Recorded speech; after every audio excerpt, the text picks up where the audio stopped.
humanitarian aid airdrops in northern Gaza. Pentagon officials said Saturday U.S. Air Force C-130 aircraft dropped more than 41,000 meals and 23,000 bottles of water to civilians affected by the ongoing conflict.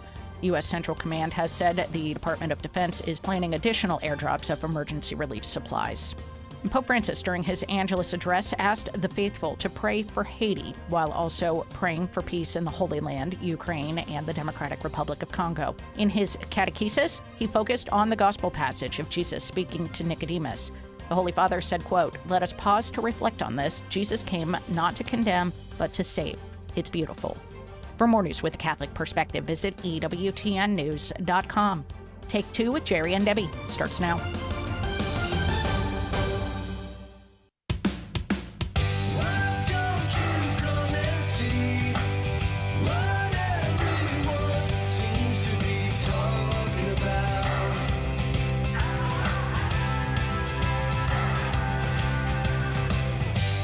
Hi there, and welcome to Take Two with Jerry and Debbie. I'm Debbie Georgiani, and you have me today, and I have you today.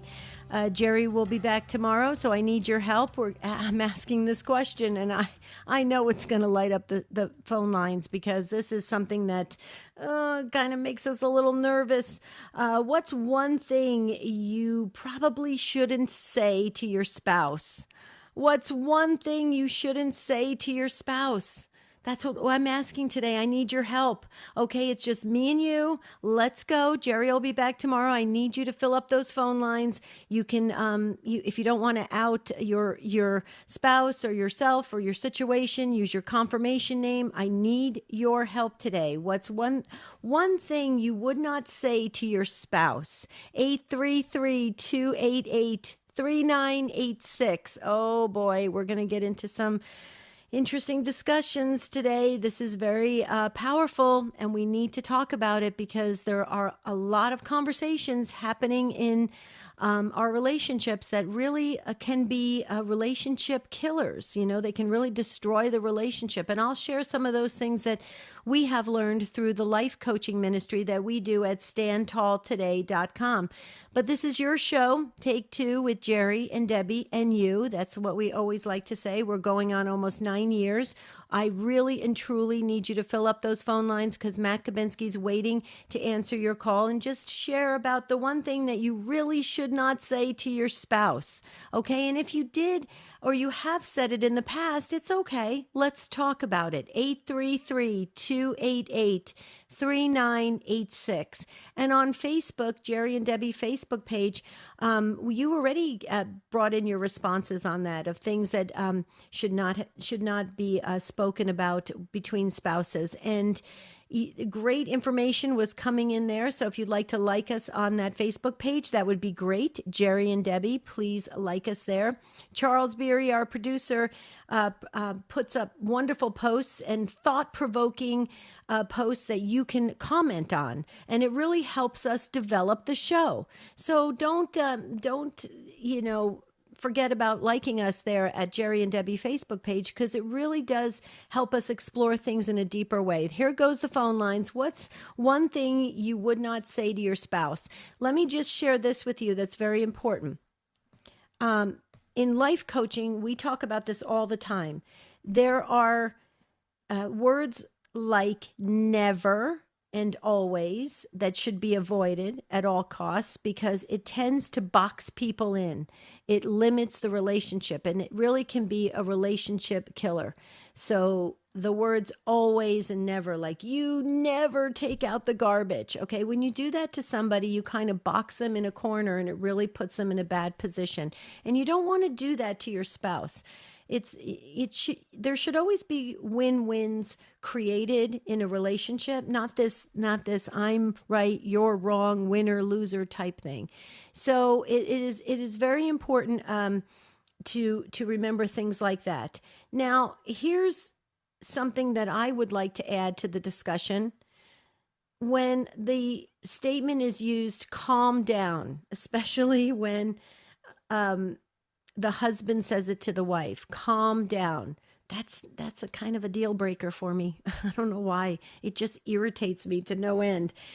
You don't really want to say that to your spouse, because when they're displaying their emotion about something, you can ask questions like, what is getting you so upset? Or what seems to be, bothering you in some situation? But to say calm down, you're implying that their emotional response is not the right proper response. And that can really hurt. That can really wound people. So there's stuff like that. Now, I did a little survey this morning. Okay, I spoke to 2 young men who are married, and they were sharing with me some of the things that they would not say to their spouse. Obviously, you wouldn't say something like, that outfit doesn't fit. You look a little heavy in that outfit. I mean, of course you wouldn't say that to your spouse. Okay, here's what you wouldn't say to your spouse. I don't care. You don't want to say, I don't care. Also, too, these young husbands were telling me that sometimes their wives just want to vent or express a situation, and they don't want their spouse to fix it.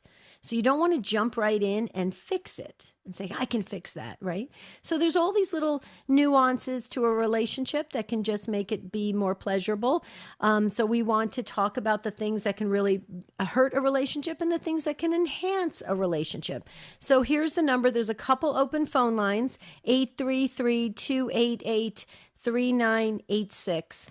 I have you on Mondays because it actually is Jerry's day off at the Basilica. So we allow him to have that time because he works all weekend long doing the work that he does for his pastoral year at the Basilica in Florida. And so I count on you greatly to fill the phone lines, because I could talk for hours and hours about this subject.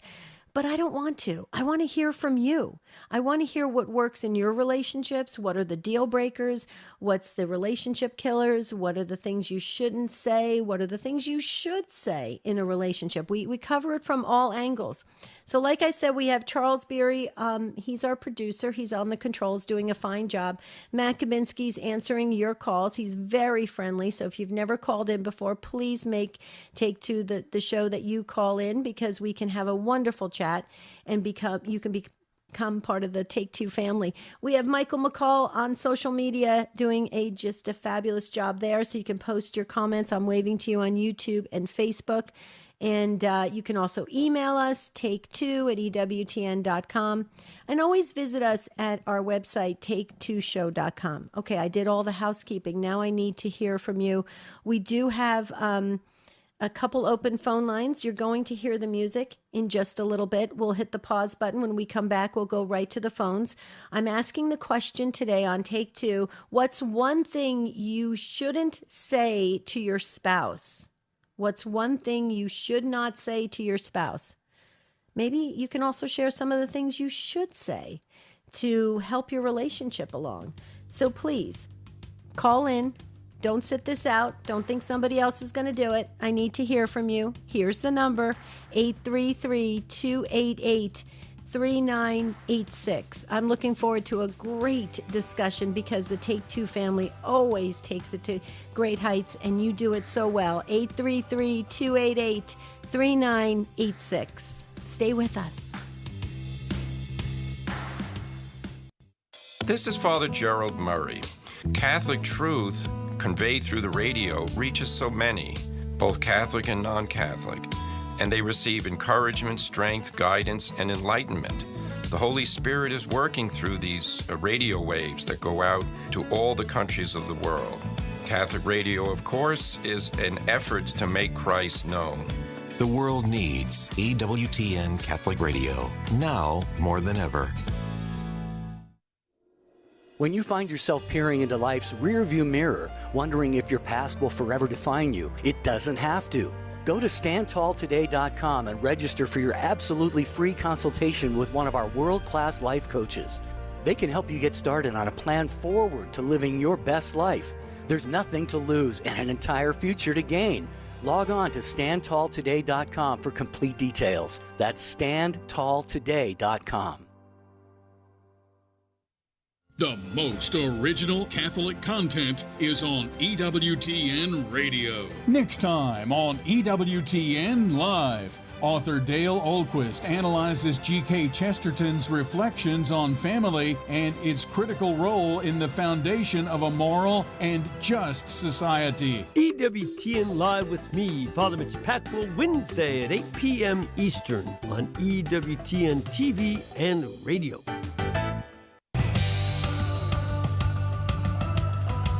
Okay, I'm asking the question today, what's one thing you shouldn't say to your spouse? Now, come on, you guys, okay? You called in, you made some comments, or you chickened out and then hung up the phone and didn't want to be on air. Come on, you don't have to out yourself or your spouse or your situation. You can use your confirmation name.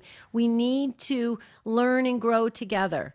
Okay, so those of you that were on the lines, call back. Let's go and share what's the one thing you shouldn't say to your spouse. You can always leave it with a positive, like something you should say to your spouse. Here's the number, 833-288-3986. Before we get to Barbara, hold on, Barbara, don't go anywhere. I just wanted to share with our listeners the Mass Guide booklet and ebook. I think this is so great. I'm going to get this, you guys.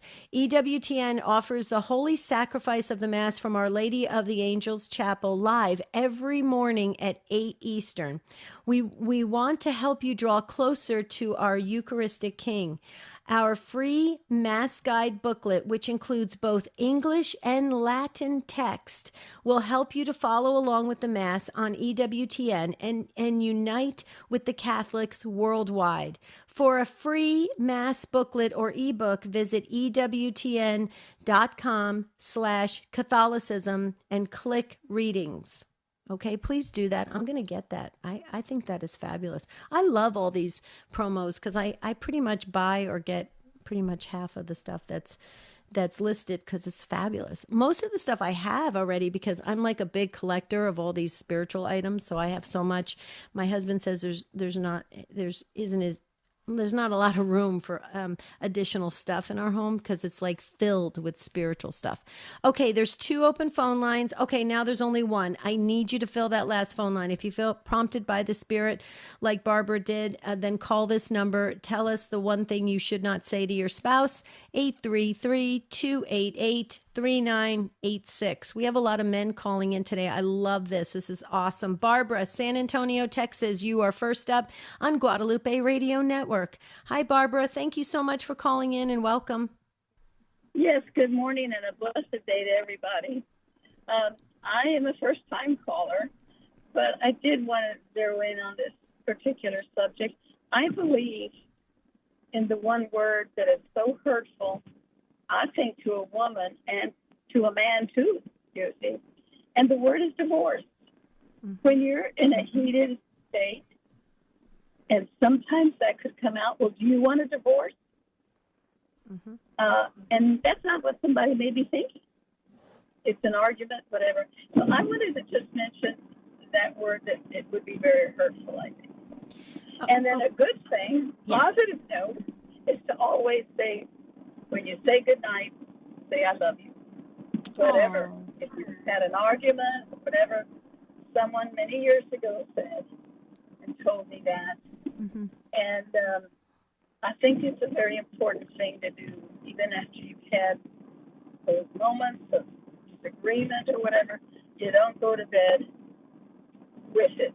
And I'm pretty sure you've said that before sometimes. But you want to say I love you when you go to bed. Okay, so Barbara, you'll be so proud of me. So I have the D word listed on the piece of paper. I was waiting for someone to bring it up, and you did. So thank you so very much. First-time caller, thank you for being a first-time caller. I couldn't agree with you more. Using the D word, saying divorce, throwing it out there, I think is very, very hurtful. It cheapens the relationship. It also puts a dent in the trust factor. Because one of the things that when you go into a relationship, you want to feel safe, you want to feel secure, you want to feel like it is for forever, right? And when somebody says divorce, they're already thinking of the exit strategy. Even though they're saying, oh, I just was so mad, I just couldn't help myself, you made me so angry. Still, there's there's always a little element of truth in something that's said out of anger. And I couldn't agree with you more. I think that's a definite deal breaker for relationships. And I agree with you wholeheartedly about saying I love you. During the pandemic, I knew of a gal whose husband, he ate dinner and during the pandemic, and he was he didn't have any underlying illness or anything like that they knew of. He ate dinner, he said, "Hon, I'm going to go lay down." He went to bed and he died that night. And I think about that often, and I think, we never know when the good Lord's going to call us home. When we leave that door and we get behind the wheel of a car, we don't know if something's going to happen. We don't know when we go to sleep if we're not going to wake up. We should extend those kind, loving words to each other, because that's a beautiful thing for both, for the person receiving it, but also for the person sharing it. Because if, God forbid, something happens to that person, you don't want your last words to be something that first of all, anything that's hurtful, but something that's kind of meaningless. Having to say I love you, I think, is a beautiful way of making sure that everybody is safe. What do you say to that, Barbara? Absolutely, and you're right. It's not just at bedtime, but it's all the time. Whenever throughout the day, when you leave for anything, if you're going to go to the store, grocery store, and you're together, if you're at work, but even if you're going to work, if you haven't retired, then you do want to say I love you, and those words mean a lot. Mm-hmm. Sometimes they might sound, I don't know, maybe it's overkill, but it isn't. It isn't, because it becomes genuine. Yeah, I totally agree. I say I love you, I think, too much, and I have been accused of people have said to me, even relatives have said, well, you can't really love us that much. I really do. I tend to be, I love to love. And so for me, that's just, it's not that I'm saying it to try and make sure everybody's safe, everybody's okay. I really feel it. When I feel it, I say it. Do you sometimes feel that way? When you just feel it, you say it. Absolutely. And it does become part of you. And like I say, it really does come from the heart. If you can, you get to that point. Maybe you don't when you start, but you say it, and and you're in a hurry. And I love you, bye. But it does become genuine. I believe it has. Yeah. Oh, Barbara, you're amazing. Thank you so much for calling, and thank you for being a first-time caller. Would you call us again? I don't want to put you on the spot, but I love talking to you. Well, I love you, and Jerry. So whenever I'm driving. And I can tune into you. I do.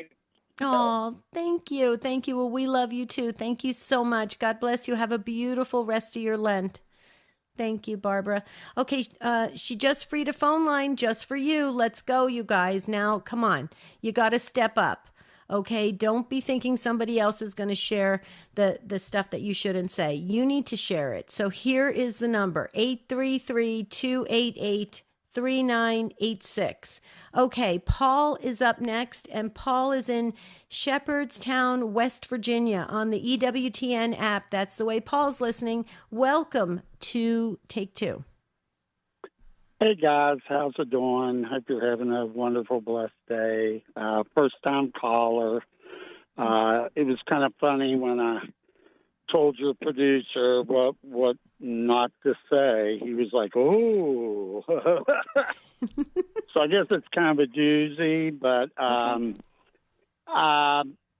it actually even happened the other day. I was in a little bicker with my wife, lovely wife of 27 years. We have 3 beautiful children. We've been through thick and thin, love each other very, very, very, very much.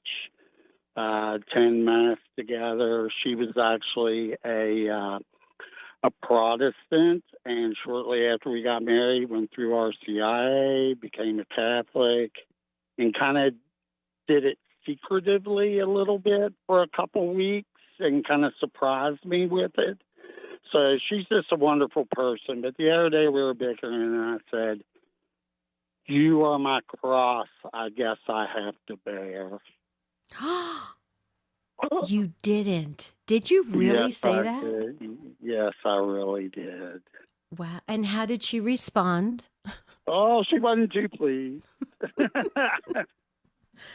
You are my cross. Wow. So that's kind of similar to Marty said to me one time, you're my purgatory. That's kind of the same thing, right?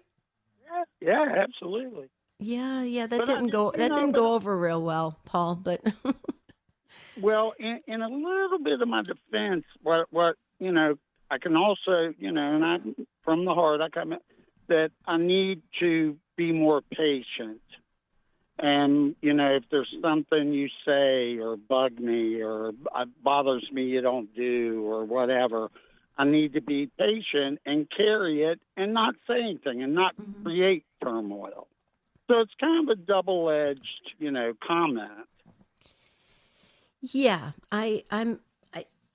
yeah. Okay, so let me share a couple things. Did you clarify that with your beautiful wife? Yeah, we've since, it's water under the bridge. That's one thing we do. When we fuss after 27 years, we're hugging and making up within the hour. Forget about waiting until bedtime to rectify a problem. We try to stop, take a step back. We go to our corners, come back and hug and kiss. And, I'm the man of the relationship, so I'm typically the one apologizing because I'm the one that's stepped in the mud, so to speak. So you apologize. Are you quick to apologize? Do you quickly do that? Absolutely. 100%. Yeah. 100%. So how about this, Paul? And I think you did a great job, resolving that and clarifying and everything. But for people listening who have said that, like you're my purgatory or you're my cross or, even something even harsher than that in some ways, maybe switch it and elevate the situation. So what you said was so beautiful. You're learning that patience. You're learning that all the virtues. You get to practice and learn all those beautiful virtues because of the relationship, because of the dynamics of the relationship. So it's all how we look at it. I understand. I mean, let's face it. Sometimes when you're living in a home with somebody who's come from a different background, a different upbringing, sometimes different cultures, sometimes different religions, it's hard to come together and find it all to be perfectly peaceful and harmonious. But you know what, though? I think, if we look at it in that way, that we get to explore each other so that we can practice virtue, we can grow in holiness. What do you say, Paul? Absolutely. And, she's a very charitable woman and, she's had priests say to her, you're like Mother McGillicuddy. You would compliment the devil for keeping Hades warm for all the sinners.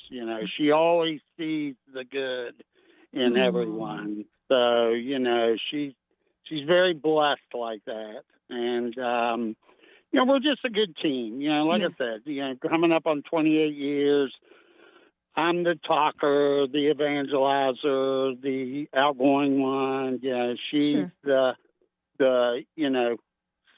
step back, listen to somebody, then, maybe counsel or, pray for them, things like that. So we're a good team. Well, you know what, Paul? I want to put you guys in the book. I'm putting all the couples in the book. Do you feel comfortable giving us your wife's first name, your beautiful wife? I'll put you in the book. Otherwise, God knows who Paul's wife is. Oh, it's fine. What's her name's Jane. Jane. Okay. I put you in the book. And I put me and Marty in there as well, because all couples need to go in there. And I put Barbara, the first caller, who was wonderful. So this is great. You know, though, Paul, we learned a lot from your call today, and I appreciate that. And you said such nice things about Jane. That's wonderful. And that's what I love about couples, especially those that are living out their coupleship with Christ at the center. We can say such beautiful things to each other and about each other. And I think that's wonderful. So God bless you, Paul. Keep going strong, okay? Thank you. And I can't emphasize how much I love her. I mean, a deep love for her. But I'm going to end on a joke. One of our, she always likes to say when she introduces us people, Paul and Jane, ball and chain. Okay, so you have a sense of humor in the relationship too. That's good. I love it. Very cool. Thank you, Paul. Call again, please. Please. Thank you so much for gracing this conversation. Okay, Paul just freed up a phone line. Somebody jump real quickly, because Matt Gabinski's waiting to answer your call. 833-288-3986. What should you not say in a relationship? What should you say? How can you fix things if you messed up and you said something, that was really hurtful? How do you do that? They say that when you say something negative in a relationship, it takes like 1,000, attaboy or attagirls to make up for the negative that comes into a relationship. So there's a lot to do to fix things, especially when there's some hurts that have been thrown to the spouse. And we don't want that for our spouses. Okay, so there goes the music right on cue. Boy, Charles Berry is amazing. So when we come back, we're going to get to Bill and to Julia, Lori, Tom, Nicole, Rosa. Oh my goodness, you guys filled up the phone lines. Thank you, thank you, thank you. I love the Take Two family. So stay with us if you have something to say about what you shouldn't say to your spouse. Is something stopping you from becoming a Catholic? I'm here to help. This is Dr. David Anders. Join me this afternoon, 2 Eastern, for Call to Communion on EWTN Radio. This is Debbie Georgiani. If you missed part of today's show, catch the encore tonight at midnight Eastern or anytime at EWTN Podcast Central. Visit us at EWTN.com/radio/podcasts.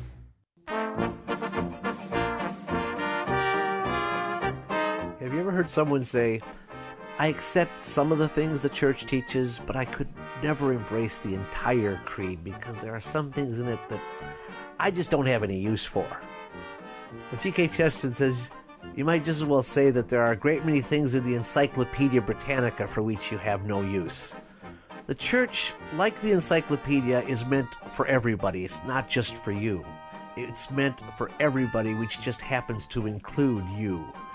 The Catholic Church is a combination of things that are nevertheless one thing. We cannot accept only part of it without rejecting all of it. Spend more time with the Apostle of Common Sense. Visit chesterton.org for more information and go to EWTNRC.com to discover more books and programs written and inspired by G.K. Chesterton. The EWTN Warriors Rosary is a fitting tribute to all the spiritual warriors who have stood by us over the years. Each rosary is a unique creation. Get your Warriors Rosary today at EWTNRC.com.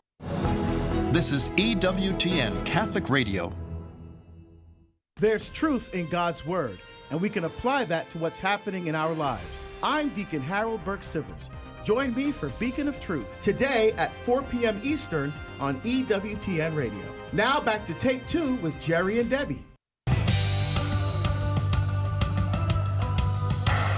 Okay, what's something that you shouldn't say to your spouse or should say to your spouse?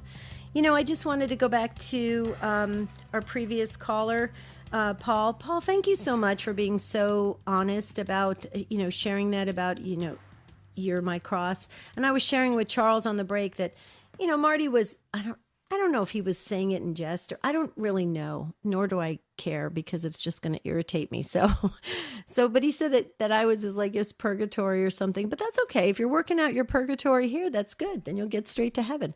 So let's hear what Bill has to say in Brooklyn, New York. And Bill, oh, I'm waving to you, Bill. Bill's on YouTube. Hi, Bill. Thanks for waiting and welcome. Hi, Debbie. How are you? I'm actually still under the weather, sir. Oh, no. Yeah, it's been happening to me all winter. Oh, it has? That's terrible. How did so you're still dealing with it? No, it comes and goes. Sinus infection here, COVID there, sore throat there. I've been alive for long enough to bear with everything. So I'm doing okay. Good, good. So tell us, what do you think of this discussion? Well, I tell you, the one thing I've learned that I should never say to my spouse, and I still think she's as beautiful as the day I met her, but if she happens to, put on a few pounds, she didn't do something with her hair, I'm never going to knock her for that, because sometimes, I'm not the best. I know sometimes I might put on some weight. Sometimes I might not shave my face the way she likes my hair to look, but sometimes she might do the same thing. She might forget to shave her legs or something. And to be honest, I don't even mind, because to me, like, her unshaven form it's not just a preference. It's a symbol of beauty in its most unadulterated state. Like, to me, every strand of hair she chooses not to remove is a testament to her confidence and her declaration of her autonomy. And it's almost like a celebration of her natural essence. So what you're saying, Bill, is that you accept all of your wife.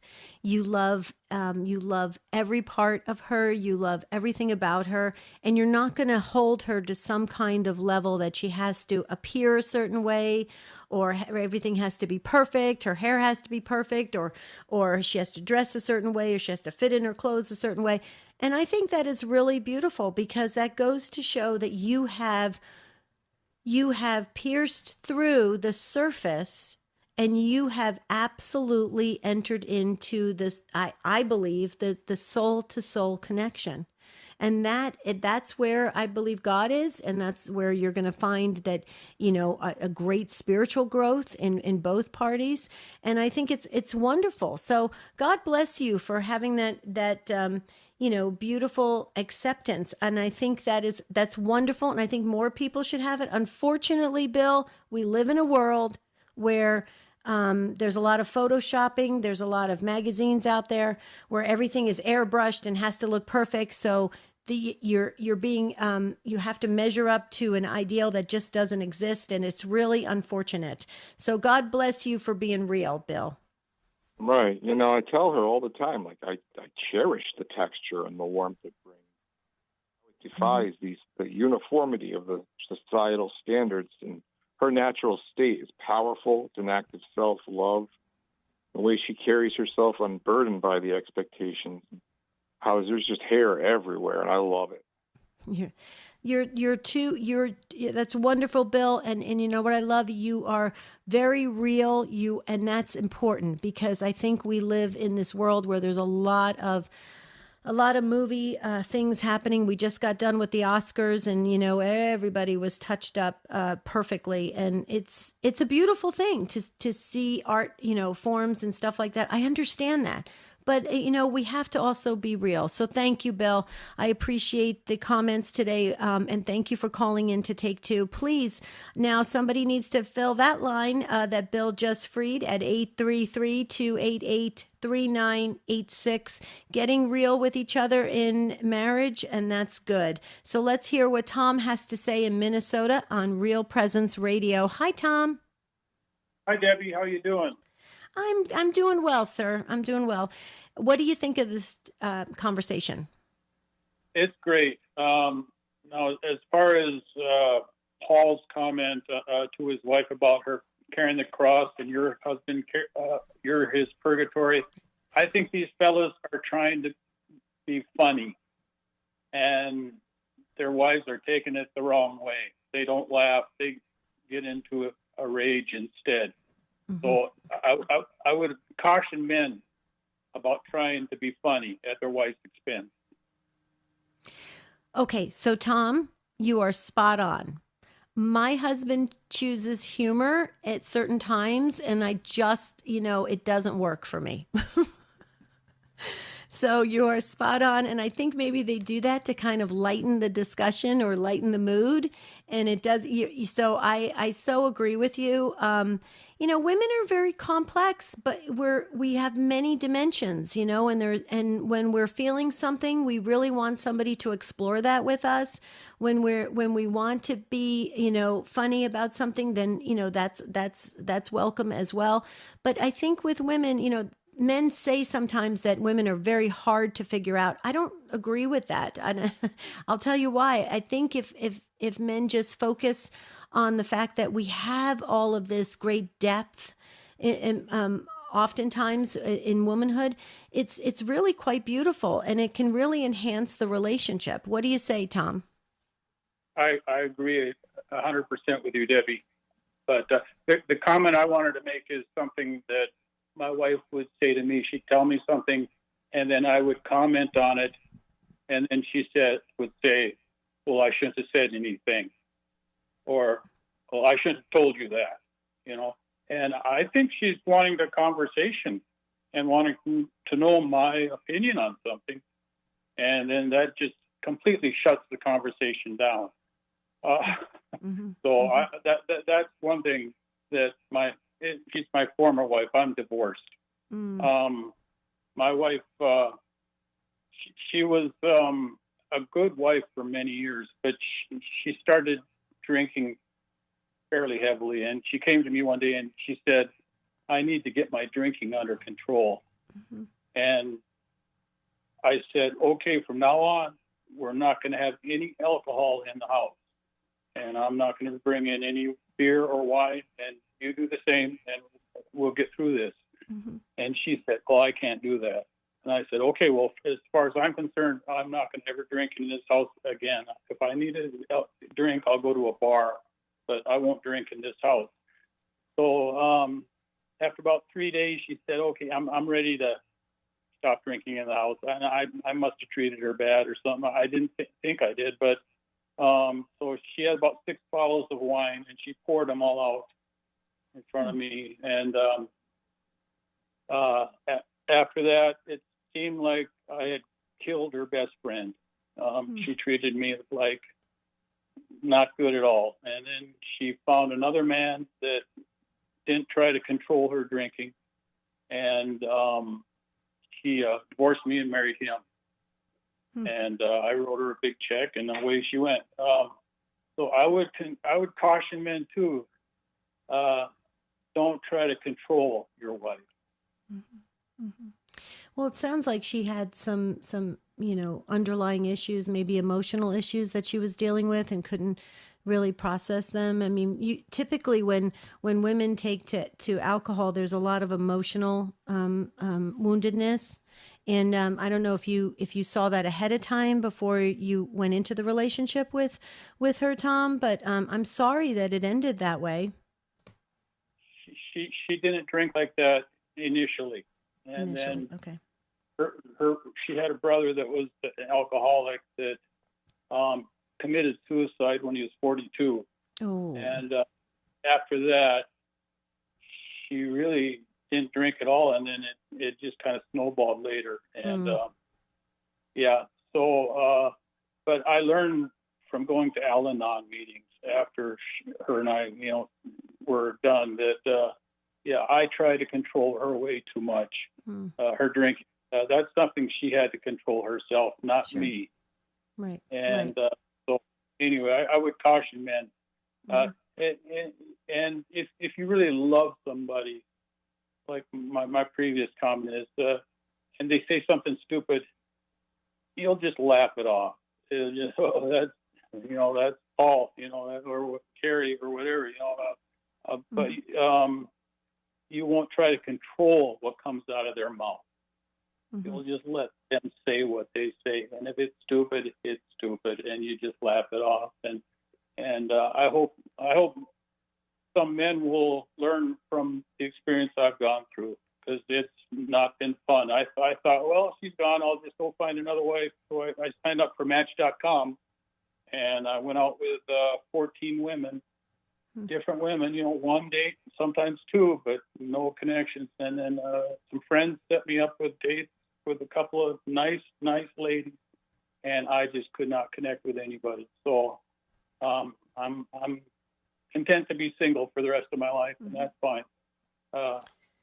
Well, it gives you time, Tom, and I've always said this, whenever we have time outside of a relationship, of course we can deepen our relationship with God, which should be the most important relationship of our lives, right? And so that it gives you that time. And then if God willing, if somebody were to come into your life, maybe it'll be at the right point of your life here. And I always say there's never a wasted moment with God, and I really believe that. And what do you say to that, Tom? So are you deepening your faith life? I agree. I know Whitney Houston, when she had a huge hit, The Greatest Love of All, and the line in that song was, learning to love yourself is the greatest love of all. I disagree completely with that. My God's love for me is the greatest love of all. Amen. And Amen. The second greatest love of all is my love for God. And then maybe we get into learning to love ourselves. And if we love ourselves, we can love other people. Yeah. Oh. Yeah. A healthy self-love. Absolutely. Absolutely. And then we love others like we love ourselves.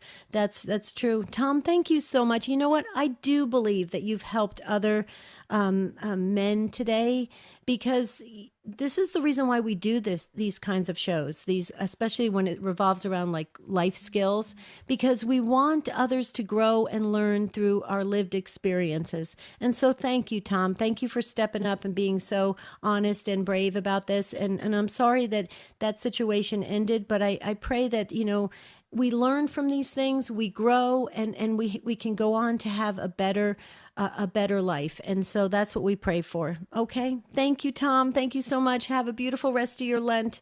I'm going to move to Lori in Texas, because Lori has been waiting so patiently. She gets our Patience Award. It's virtual, Lori. I'm going to send it to Texas. And you're listening on Sirius XM 130. Thank you for waiting, and welcome. Hi. Thank you. Good morning. Good morning. I was just calling about the topic. I've been married already 10 years, so we've come a long way, thank God. But initially, the trouble I had during kind of arguments, disagreements was my husband did a lot of deflecting. So if I were, kind of vocalizing, I didn't like this, or it's because, this and this, he would say, well, you did this or whatever back then, even if it was years ago. And that always really made it hard for me and for us to, once that was done, it was kind of like a downward, it was like, oh gosh, we're not going to get anywhere. He's gotten better. Like I said, we've been married 10 years this year. So the first years were hard when we were married. But like I said, that's just always, even now when he'll do it here and there, I struggle with that deflecting, and I tell him, you're doing, it's not about that, or it's not about, it's, I feel like you're deflecting. And, initially he didn't understand and see it, but, I figured that was just his way.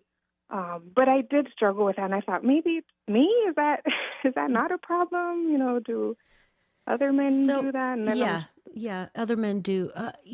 I've been a life coach since the year 2000, and that's a common problem, actually. Is it just that he doesn't want to deal with the issue at hand? Is that what he does? Or does he have a memory that he wants to bring up something, and he just, like, you're addressing a certain situation in the moment, and then he's bringing up something in the past? Is that usually what does he dance around it and not deal with the situation at hand? Yeah. Mm-hmm. Yeah, because sometimes it's things that I was like, what? That didn't even make sense. It's kind of irrelevant, or not even close to what the topic we're on. Right. A little, you know. So I'm like, no, he's dancing. He does that, but it's funny because I've heard his mom argue. I love her to death. God forgive me, but and she kind of does the same thing. So once I saw that, I thought, I wonder, and they're very similar. He's a lot like his mom more than his dad, very patient. His mom is the complete opposite, but they're so similar. So once I realized he's like his mom, and she does that because I've heard her, I've seen her do it with her husband or in other arguments.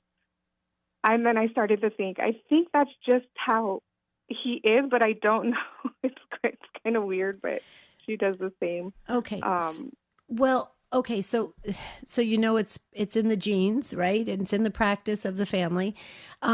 One thing that you can do is just, if you know that he's going to do that, it probably frustrates you, right? So you probably get frustrated because you want to deal with what's going on, and then he'll bring up something else or dance around it. What you might want to say is, you can maybe say to him, we can address that after we address what I'm talking about right now.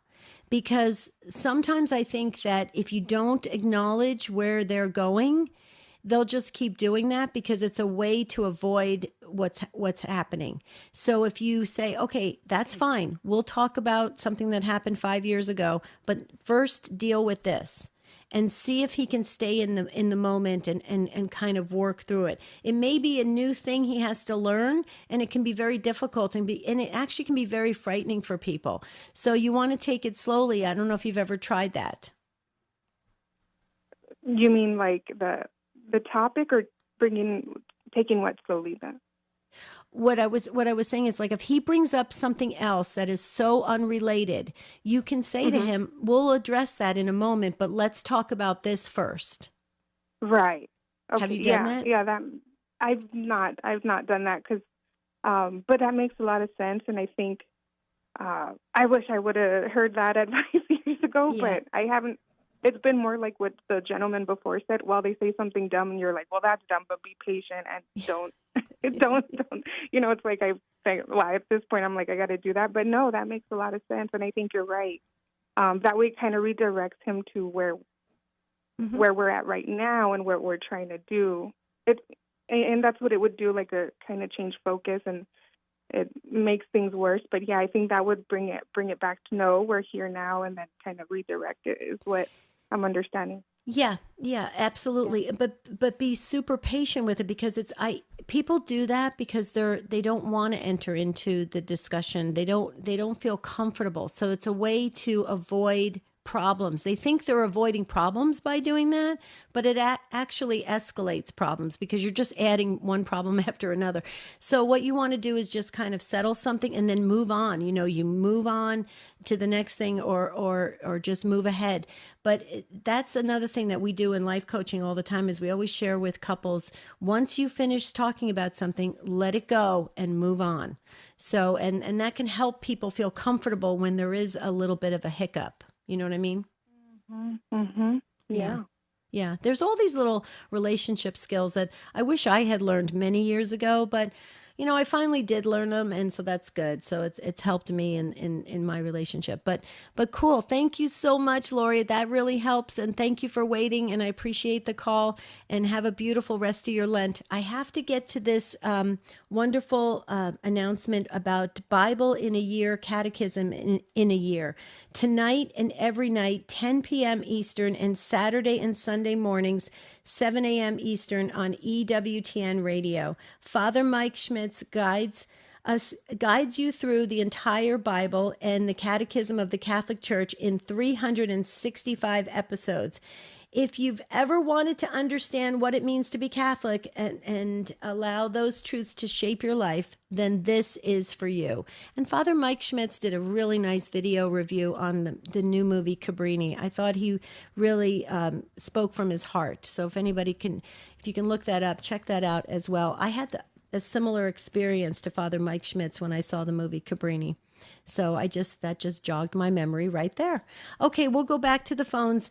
Julia in Omak, Washington. Did I get your city correct on the EWTN app? Julia, welcome. Hi, Debbie. You did. You did. Thank you. Hey, I want to ask you real quick, is your Lent a little bit more difficult this year, a little more deep? My Lent is the worst ever. Would you can we talk for like the next 2 hours? It is the worst Lent ever.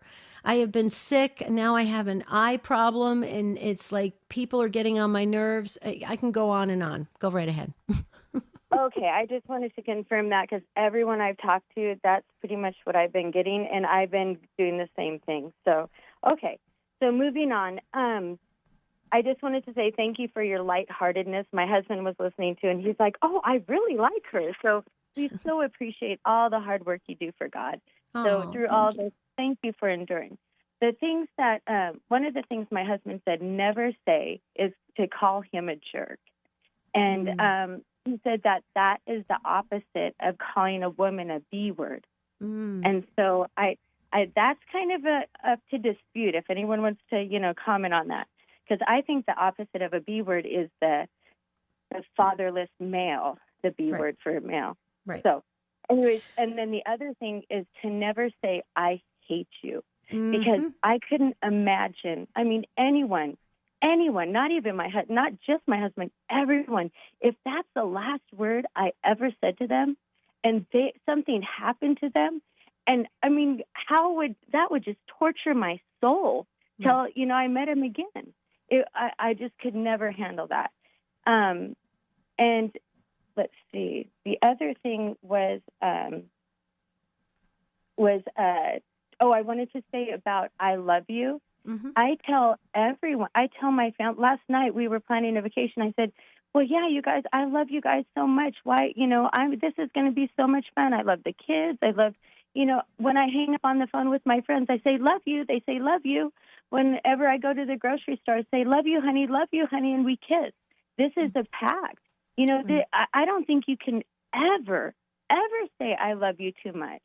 If those are the last words you ever hear from me, how blessed am I? How blessed are you? And then the last thing I wanted to say, Debbie, is that my husband, we've been married, we're going in our 26th year. He's my best friend. And what he said early on, because he would say some things to me, and I'd be like, why are you saying that? That's not very nice. And he sat me down, he said, listen, Julie, I have to tell you, whatever I say, I never mean to upset you. He said, so don't ever take it that way. If I say something that affects you that way, come to me, talk to me, and tell me. I never intend that. And that's what I'd like to add to our discussion. So, Julia, do you feel comfortable giving us your husband's first name? I wanted to put him in the book with next to these other couples. Yes, please. James. Okay. And go ahead. Anything that's else? it. James and Julia. Okay, perfect. Okay, I wanted to share a couple things. So when at the beginning, first of all, I love you. You say the most beautiful things. You have the most precious spirit. I'm so glad we got you on air with us today. So thank you for the kind words. Now, when I was talking to the young husbands this morning, they said the same things that James said. Okay, the word, like they said, don't call him a jerk. Don't call your husband a loser. They said that's another one. Don't say I hate you, and then don't call any of these cuss words or any words to your spouse. I couldn't agree more, because when we diminish their dignity, when we chip away at who they are, we're really chipping away at ourselves, because especially in the sacrament of marriage, when the two become one, if we're saying it to the other person, we might as well just say it to ourselves, because we chose that person. We're in relationship with that person. So it's really important that we build each other up. It's not an us against them. It's the two becoming one. And so I couldn't agree more. I'm so glad you got in and shared this, because I had this on the other page and I didn't flip the page over, because the young husbands were telling me all the words that you shouldn't say to your spouse. So thank you, Julia. Thank you. God bless you. Okay, you're going to hear the music. There it goes. Nicole in Texas. I'm not going to get to you. Michael in Georgia and Mark in California and the others coming in now on messaging. You're all sending your messages in now on social media. I'm not going to get to you today. You can always call back. We'll revisit this because it's part of the life skills thing and it helps with relationships. And you guys really showed up strong. So we will put it on the calendar again in the near future, I promise. Jerry will be back tomorrow. We have the urgent prayer intentions are tomorrow. Please bring them to the table and let's storm heaven together. And I want to thank the show team, Matt, Michael, Charles, you guys are amazing, and the Take Two family. The saint of the day is Saint Alexius Useong, the Korean martyr. And we ask him to please pray for us. And until tomorrow, have a beautiful and blessed day. See you real soon.